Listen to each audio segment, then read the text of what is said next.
नमस्कार। आपने कभी सोचा है कि गर्मियों में दूध क्यों फट जाता है, या लोहे की कील बाहर छोड़ दें तो उस पे वो भूरी सी परत क्यों आ जाती है? हाँ, या अंगूर से सिरका बनना, खाना पकना। अरे हाँ, यहाँ तक कि हम जो सांस लेते हैं उसमें भी तो कुछ होता है। ये सब रोज की बातें हैं, पर इनके पीछे है पूरा विज्ञान, केमिकल रिएक्शंस, है ना? बिल्कुल, रासायनिक अभिक्रियाएं। तो आज हम कक्षा 10 की विज्ञान की किताब के पहले पाठ के जरिए इन्हीं रासायनिक अभिक्रियाओं और समीकरणों को समझने की कोशिश करेंगे, गहराई से। मतलब हमारा इरादा सिर्फ किताबी बातें रटना नहीं है, बल्कि ये समझना है कि हमारे आसपास जो ये सब बदलाव हो रहे हैं उनका मतलब क्या है, और उन्हें आसानी से कैसे समझें और समझाएं। एकदम सही कहा। जितने भी उदाहरण आपने दिए, उन सब में पदार्थ की शक्ल, उसकी पहचान सब बदल जाती है। तो जब भी ऐसा कोई केमिकल चेंज होता है ना, हम कहते हैं कि एक रासायनिक अभिक्रिया हुई है। अच्छा। आज हम इन्हीं के मूल सिद्धांत और उनको लिखने का तरीका, यानी रासायनिक समीकरण, इसी पर बात करेंगे। ठीक है। तो सबसे पहला सवाल तो मेरे मन में यही आ रहा है कि पता कैसे चले कि कोई केमिकल रिएक्शन हुआ भी है या नहीं। मतलब कोई पहचान, कोई संकेत। हाँ, बिल्कुल। हमारी जो पाठ्य सामग्री है वो बताती है कि कुछ चीजें देखकर हम अंदाजा लगा सकते हैं। जैसे पदार्थ की अवस्था बदल सकती है। अवस्था मतलब सॉलिड, लिक्विड, गैस। हाँ, जैसे ठोस से द्रव बन गया या गैस बन गई। या फिर रंग में बदलाव आ सकता है। अच्छा। कोई गैस निकल सकती है, बुलबुलों के रूप में शायद। या फिर तापमान बदल सकता है चीज, या तो गर्म हो जाएगी या ठंडी। ओ। तो इनमें से कोई भी संकेत दिखे तो मतलब ये मुमकिन है कि वहां कोई रासायनिक अभिक्रिया हो रही है। मुझे याद आया स्कूल वाला एक्सपेरिमेंट, वो मैग्नीशियम रिबन जलाने वाला। क्या तेज सफेद रोशनी होती हाँ थी। हाँ। वो भी इसी का उदाहरण हुआ ना। किताब में क्रियाकलाप 1.1 में था शायद। फिर उसको पहले रेगमाल से रगड़ते थे। हाँ हाँ, बिल्कुल। वो एक बहुत अच्छा उदाहरण है। जब मैग्नीशियम को जलाते हैं तो वो हवा में जो ऑक्सीजन है ना, उसके साथ तेजी से रिएक्ट करता है। और वो चमकदार सफेद लौ के साथ जलकर एक सफेद पाउडर सा बना देता है। वो पाउडर होता है मैग्नीशियम ऑक्साइड। Magnesium oxide. अच्छा। इस पूरी प्रक्रिया में मैग्नीशियम और ऑक्सीजन, ये वो चीजें हैं जिनमें बदलाव आया। तो इन्हें हम कहते हैं अभिकारक, मतलब रिएक्टेंट्स। अभिकारक, ठीक है। और जो नई चीज बनी यानी मैग्नीशियम ऑक्साइड, वो है उत्पाद, मतलब प्रोडक्ट। और हाँ, आपने सही याद दिलाया, सुरक्षा जरूरी थी। टीचर की देखरेख में और आंखों पर चश्मा लगाकर करना होता था। हाँ हाँ।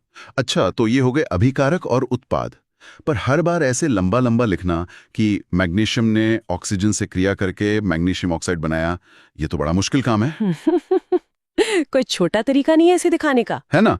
यहीं पर रासायनिक समीकरण काम आते हैं। देखिए, पहले तो हम शब्दों में ही लिख सकते हैं, जिसे शब्द समीकरण कहते हैं। जैसे आपने कहा, मैग्नीशियम प्लस ऑक्सीजन, तीर मैग्नीशियम ऑक्साइड। अच्छा, प्लस और एरो लगा के। हाँ, तीर का निशान दिखाता है कि रिएक्शन किस तरफ हो रहा है। बाईं तरफ अभिकारक, दाईं तरफ उत्पाद। ये थोड़ा बेहतर है, पर क्या इससे भी छोटा हो सकता है? शायद वो जो सिंबल होते हैं MgO वगैरह। बिल्कुल, विज्ञान में यही तो करते हैं। हर तत्व और यौगिक का एक सूत्र, एक फॉर्मूला होता है। तो उसी शब्द समीकरण को हम रासायनिक सूत्रों से लिख सकते हैं। Mg plus O2 MgO। Mg plus O2 MgO। हाँ, ये काफी छोटा हो गया। है ना। इसे कहते हैं ढांचा रासायनिक समीकरण। मतलब एक तरह का स्केलेटल इक्वेशन। ये बस बताता है कि कौन किस में बदला।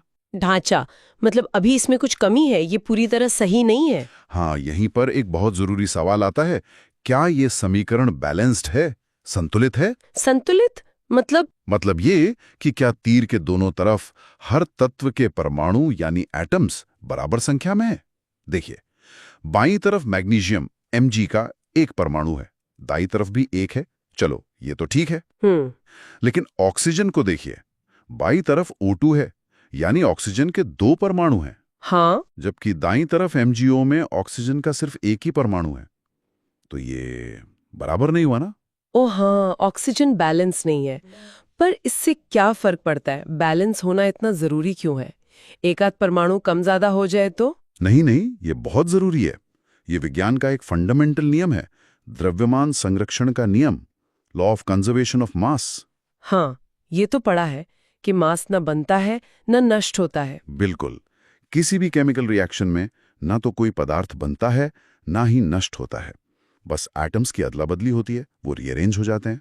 तो जितने परमाणु रिएक्शन शुरू होने से पहले थे, उतने ही परमाणु रिएक्शन खत्म होने के बाद भी होने चाहिए, हर तत्व के। अच्छा, इसीलिए हमें ढांचा समीकरण को संतुलित करना पड़ता है, ताकि वो इस नियम को फॉलो करें। समझ गई।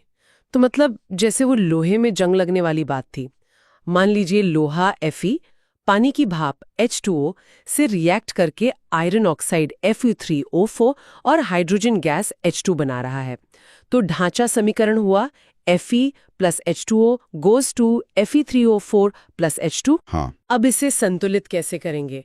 किताब में वो हिट एंड ट्रायल विधि लिखी थी, ये क्या मतलब अंदाजे से करते हैं? हिट एंड ट्रायल सुनने में थोड़ा अंदाजे वाला लगता है, पर इसका एक सिस्टम है। हम क्या करते हैं, सबसे पहले उस कंपाउंड को पकड़ते हैं जिसमें सबसे ज्यादा परमाणु हो। यहाँ कौन सा है? Fe3O4, इसमें 3 आयरन और 4 ऑक्सीजन है। सही। तो इसमें ऑक्सीजन के 4 परमाणु हैं। अब समीकरण के बाईं तरफ देखते हैं, वहां H2O में सिर्फ 1 ऑक्सीजन है। हाँ, तो ऑक्सीजन बराबर करने के लिए हम H2O के आगे 4 लगा देते हैं। तो समीकरण बन गया Fe plus 4H2O Fe3O4 plus H2। अच्छा, H2O के आगे 4 लगाया तो ऑक्सीजन तो 4 हो गए दोनों तरफ, पर अब बाईं तरफ हाइड्रोजन 4 गुणा 2 यानी 8 हो गए। दाईं तरफ तो सिर्फ 2 ही है H2 में। एकदम सही पकड़ा। बस यही करना है, एक एक करके बैलेंस करना है। तो अब हाइड्रोजन को बराबर करते हैं। दाई और H2 है, उसके आगे क्या लगाएं कि 8 हो जाएं? 4 लगा देते हैं, 4H2 मतलब 8 हाइड्रोजन। बिल्कुल। तो अब समीकरण हो गया Fe plus 4H2O gives Fe3O4 plus 4H2। अब हाइड्रोजन भी दोनों तरफ 8 हो गए, ऑक्सीजन पहले 4 थे। अब बचा सिर्फ आयरन Fe। दाईं तरफ Fe3O4 में 3 है और बाईं तरफ बेचारा अकेला Fe है। तो क्या करें? बाईं तरफ Fe के आगे 3 लगा दें। शाबाश। तो अंतिम संतुलित समीकरण क्या बना? 3Fe plus 4H2O gives Fe3O4 plus 4H2। अब गिन के देखो। हाँ, दोनों तरफ Fe3, H8 और O4। हो गया बैलेंस। हो गया। देखा, ये हिट एंड ट्रायल है, पर एक लॉजिकल तरीके से। हाँ, ये तो मजेदार है, एक पहेली सुलझाने जैसा लगा, है ना? और इसे और भी ज्यादा इंफॉर्मेशन देने वाला बनाने के लिए हम पदार्थों की भौतिक अवस्था भी लिख देते हैं साथ में। भौतिक अवस्था मतलब सॉलिड लिक्विड। हाँ, ठोस के लिए ब्रैकेट में S, द्रव के लिए L, गैस के लिए G, और अगर कोई चीज पानी में घुली है यानी जलीय विलयन है तो उसके लिए AQ लिखते हैं। अच्छा, तो वो लोहे वाली अभिक्रिया असल में ऐसे लिखी जाएगी, 3FeS plus 4H2OG gives Fe3O4S plus 4H2G। अरे H2O के साथ G लिखा है, मतलब पानी भाप के रूप में इस्तेमाल हुआ है। बिल्कुल, इससे ये भी पता चल गया। और कभी कभी तो रिएक्शन के लिए कोई खास तापमान चाहिए या दबाव या कोई उत्प्रेरक, कैटलिस्ट। वो क्या होता है? कैटलिस्ट वो पदार्थ होते हैं जो खुद रिएक्शन में हिस्सा लिए बिना रिएक्शन की स्पीड को बढ़ा या घटा देते हैं। तो ऐसी चीजें भी हम तीर के निशान के ऊपर या नीचे लिख देते हैं। कमाल है, मतलब एक छोटे से समीकरण में इतनी सारी जानकारी छुपी होती है। हाँ जी। अच्छा, अब हम समीकरण लिखना और बैलेंस करना समझ गए हैं। तो क्या ये सारी केमिकल रिएक्शन एक जैसी ही होती हैं या इनके भी अलग अलग टाइप होते हैं? बहुत अच्छा सवाल है। रिएक्शन में होता क्या है, एटम्स के बीच के पुराने बंधन मतलब केमिकल बॉन्ड्स टूटते हैं और नए बॉन्ड्स बनते हैं, इसी से नए पदार्थ बनते हैं। तो ये कैसे हो रहा है, इसके आधार पर हम अभिक्रियाओं को कुछ मुख्य प्रकारों में बांट सकते हैं। सबसे पहला और शायद सबसे आसान है संयोजन अभिक्रिया, कॉम्बिनेशन रिएक्शन। संयोजन, नाम से लग रहा है जैसे कुछ जुड़ रहा हो। बिल्कुल, इसमें 2 या 2 से ज्यादा अभिकारक मतलब रिएक्टेंट्स मिलकर सिर्फ एक सिंगल उत्पाद यानी प्रोडक्ट बनाते हैं। अच्छा, 2 या ज्यादा चीजें मिली और एक बन गई। उदाहरण? जैसे वो बिना बुझा चूना होता है ना, कैल्शियम ऑक्साइड CaO, सफेद सा पाउडर। हाँ, उसमें पानी H2O मिलाओ तो क्या होता है? चूने में पानी? अरे हाँ, वो तो गर्म हो जाता है और आवाज भी आती है कभी कभी। सही, वो तेजी से रिएक्ट करके बुझा हुआ चूना यानी कैल्शियम हाइड्रोक्साइड CaOH2 बनाता है और साथ में काफी गर्मी निकलती है। बीकर को छुओ तो गर्म लगता है। हाँ हाँ। तो समीकरण है CaOS plus H2OL goes to CaOH2AQ plus ऊष्मा। अच्छा, और ये जो ऊष्मा निकली, इसका भी कोई नाम है? हाँ, जिन अभिक्रियाओं में ऊष्मा या ऊर्जा निकलती है उन्हें ऊष्माक्षेपी अभिक्रिया कहते हैं, एक्सोथर्मिक रिएक्शन। एक्सोथर्मिक, बाहर निकलना। हाँ, ठीक है। संयोजन अभिक्रियाएं अक्सर ऊष्माक्षेपी होती हैं, जैसे कोयले का जलना C+O2 CO2 या हाइड्रोजन और ऑक्सीजन से पानी बनना 2H2+O2 2H2O। ये सब संयोजन भी है और ऊष्माक्षेपी भी। और रोज की जिंदगी में ऊष्माक्षेपी? बहुत सारी। हम सांस लेते हैं ना, श्वसन, रेस्पिरेशन, उसमें ग्लूकोज ऑक्सीजन से मिलकर हमें एनर्जी देता है। ये भी ऊष्माक्षेपी है। अरे वाह! प्राकृतिक गैस यानी मीथेन CH4 का जलना, या फिर वो जो सब्जियों के छिलके वगैरह से खाद बनाते हैं, कंपोस्टिंग, वो भी ऊष्माक्षेपी प्रक्रिया है। अच्छा, कंपोस्टिंग भी? हाँ, और एक मजेदार बात बताऊं, वो जो भुजा हुआ चूना बना था ना, CaOH2, हाँ, जिससे सफेदी करते हैं। वही जब उसे दीवारों पर लगाते हैं तो वह हवा में जो कार्बन डाइऑक्साइड होती है ना, हाँ, उससे धीरे धीरे रिएक्ट करता है और कैल्शियम कार्बोनेट की एक पतली मजबूत परत बना लेता है। इसी से दीवारों पर चमक आती है 2-3 दिन बाद। क्या बात है! और कैल्शियम कार्बोनेट, ये तो संगमरमर का फॉर्मूला भी है शायद। एकदम सही, CaCO3। तो एक तरह से दीवार पर संगमरमर जैसी परत बन जाती है। वाह, ये तो कमाल की बात है। अच्छा, अगर संयोजन का मतलब जुड़ना है, तो क्या टूटना भी होता है? मतलब इसका उल्टा? बिल्कुल, संयोजन के ठीक उलट है वियोजन या अपघटन अभिक्रिया, डीकंपोजिशन रिएक्शन। अपघटन, टूटना? हाँ, इसमें एक अकेला अभिकारक, एक सिंगल रिएक्टेंट टूटकर 2 या उससे ज्यादा छोटे उत्पाद देता है। अच्छा, एक चीज से 2 या ज्यादा बन गई? पर यह अपने आप नहीं होता, इसके लिए बाहर से ऊर्जा देनी पड़ती है। ऊर्जा देनी पड़ती है? मतलब ये ऊष्माक्षेपी का उल्टा हुआ? हाँ, जिन अभिक्रियाओं में ऊर्जा सोखी जाती है, एब्जॉर्ब होती है या इस्तेमाल होती है, उन्हें ऊष्माशोषी अभिक्रिया कहते हैं, एंडोथर्मिक रिएक्शन। एंडोथर्मिक, अंदर लेना। ठीक है। सारी वियोजन अभिक्रियाएं ऊष्माशोषी होती हैं क्योंकि उन्हें टूटने के लिए ऊर्जा चाहिए। ये ऊर्जा गर्मी के रूप में हो सकती है, बिजली के रूप में या रोशनी के रूप में। अच्छा, अलग अलग तरह से ऊर्जा दे सकते हैं। तो गर्मी से टूटने का कोई उदाहरण? एक बहुत आम उदाहरण है चूना पत्थर, कैल्शियम कार्बोनेट CaCO3।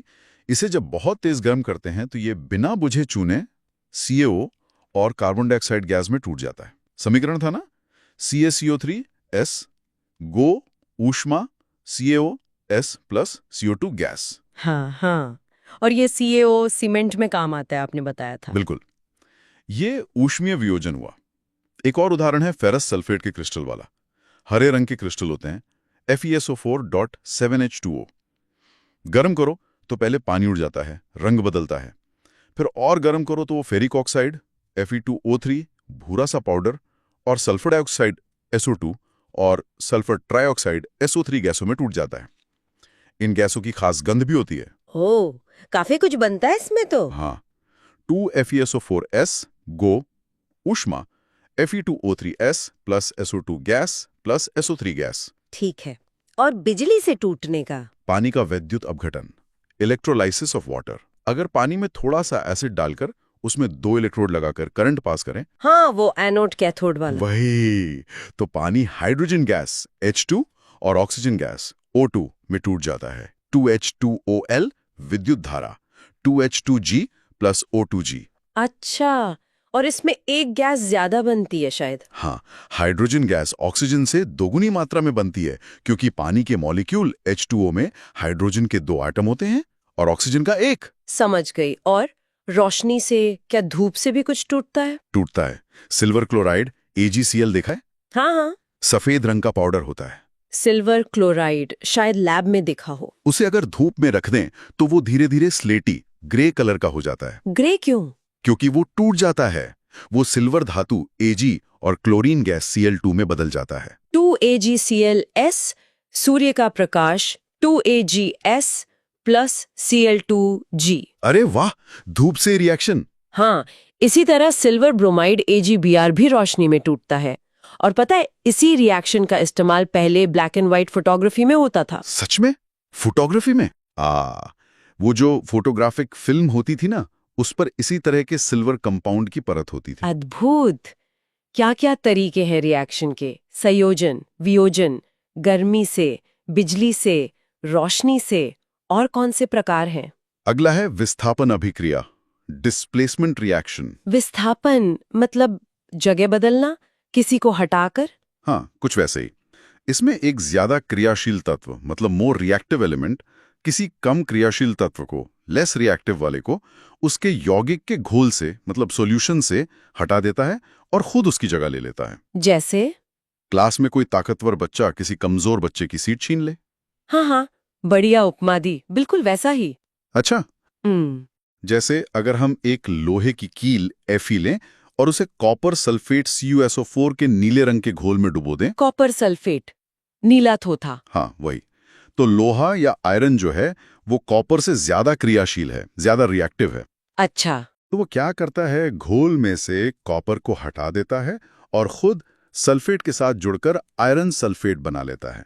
और बेचारा कॉपर धातु बनकर कील के ऊपर जम जाता है। ओ, तो कील पर भूरी परत आ जाएगी? बिल्कुल, कॉपर की भूरी परत। और जो घोल का नीला रंग था वो आयरन सल्फेट बनने की वजह से हल्का हरा या फीका पड़ जाता है। वाह, तो समीकरण हुआ FeS plus CuSO4Aq equals FeSO4Aq plus CuS। एकदम सही।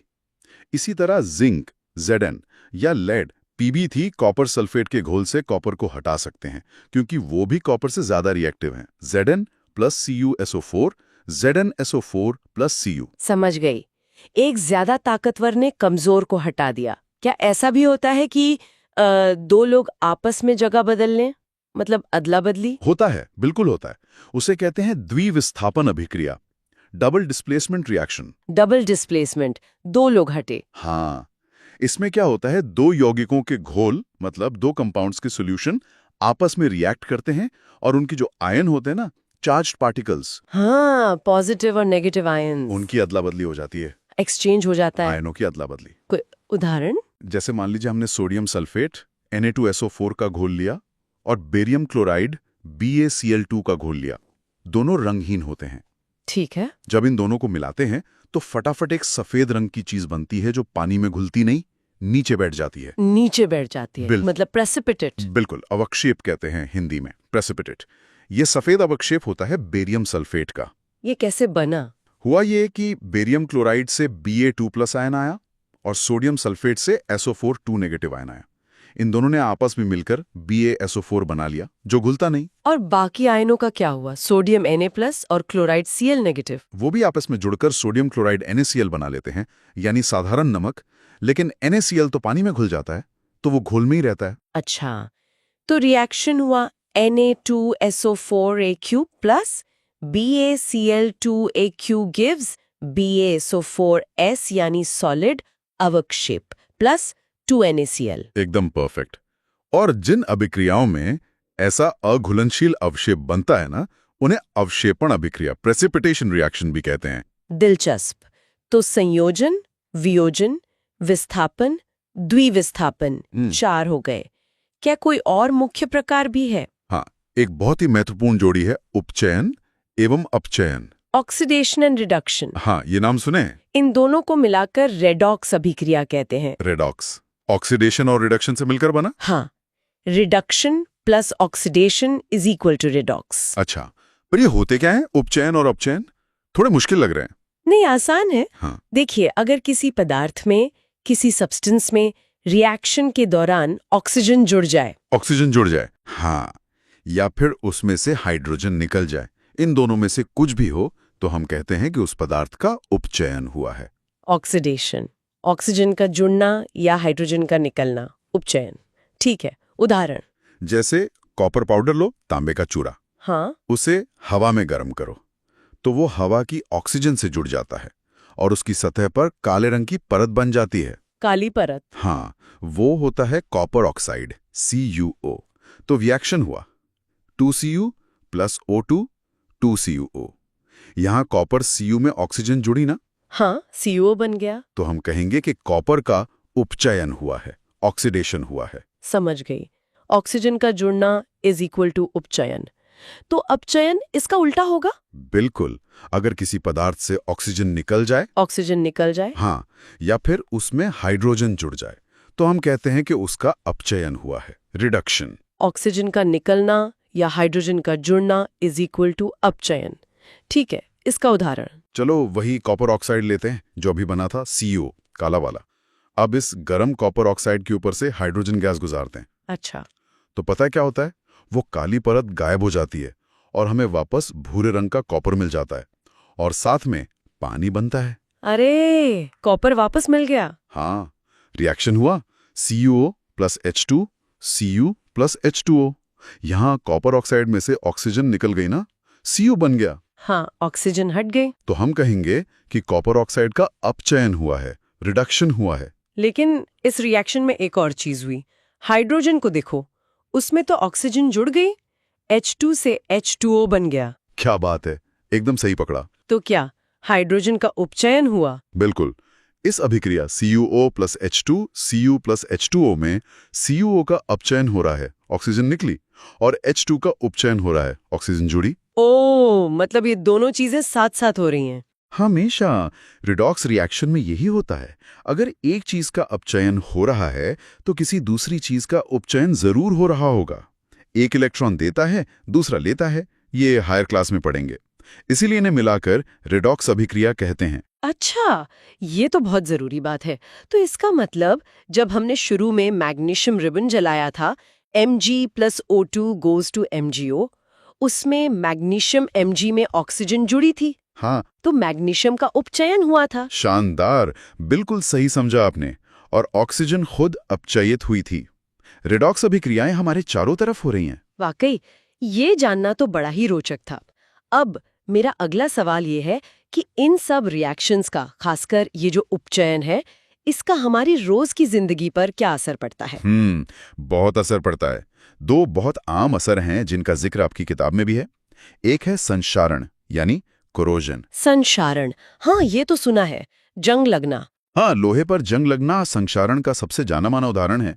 होता क्या है कि जब कोई धातु जैसे लोहा अपने आसपास की चीजों जैसे नमी, हवा में पानी, हवा, ऑक्सीजन या एसिड वगैरह के संपर्क में आती है तो वो धीरे धीरे खराब होने लगती है। उसकी सतह पर ऑक्साइड, सल्फाइड या कार्बोनेट की एक परत बन जाती है। अच्छा, सिर्फ लोहा ही नहीं? नहीं, जैसे चांदी के गहने या बर्तन काले पड़ जाते हैं ना, वो सिल्वर सल्फाइड बनने से होता है। या तांबे के बर्तनों पर हरी परत जम जाती है, वो भी संक्षारण है। हाँ, देखा है। और लोहे में जंग लगने से तो कितना नुकसान होता है।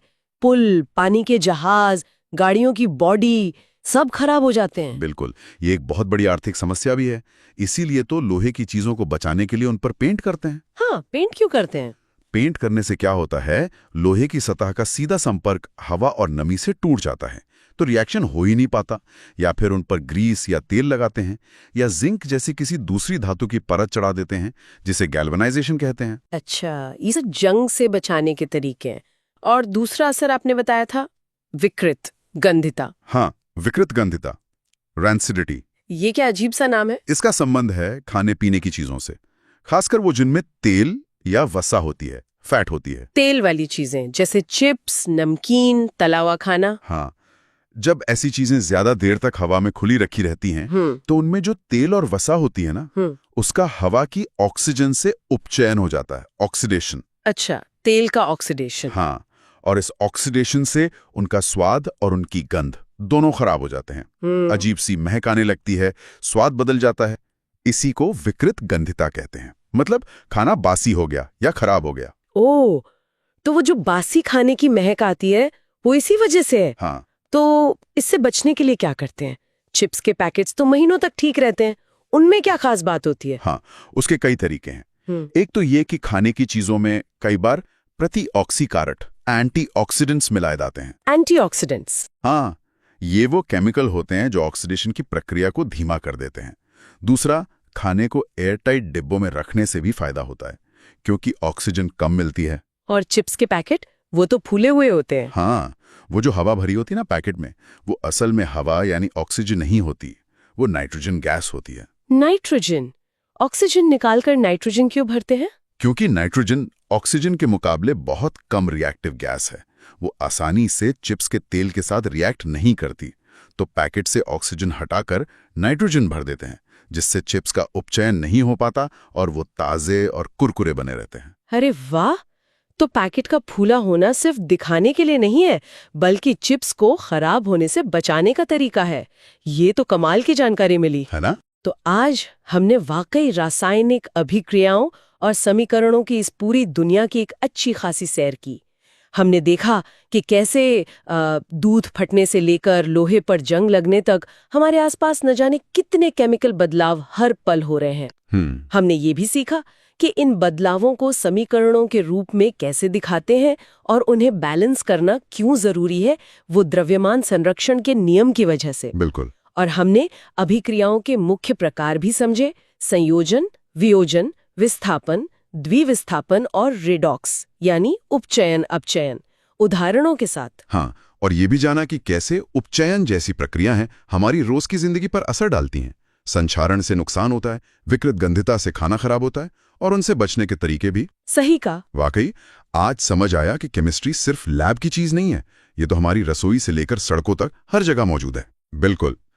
और जाते जाते एक सवाल सोचने के लिए छोड़ जाता हूं। हमने देखा कि कुछ रिएक्शंस में ऊर्जा निकलती है, जैसे ऊष्माक्षेपी में, और कुछ में इस्तेमाल होती है, जैसे ऊष्माशोषी में। हाँ। तो क्या हर केमिकल बदलाव में जो ऊर्जा का लेन देन होता है वो हमेशा इतना बड़ा होता है कि हम उसे महसूस कर सकें या माप सकें, या कुछ बदलाव ऐसे भी होते होंगे जिनमें ऊर्जा का फर्क इतना मामूली, इतना सूक्ष्म होता है कि वो हमारी रोजमर्रा की समझ में आता ही ना हो? जरा सोचिएगा इस पर।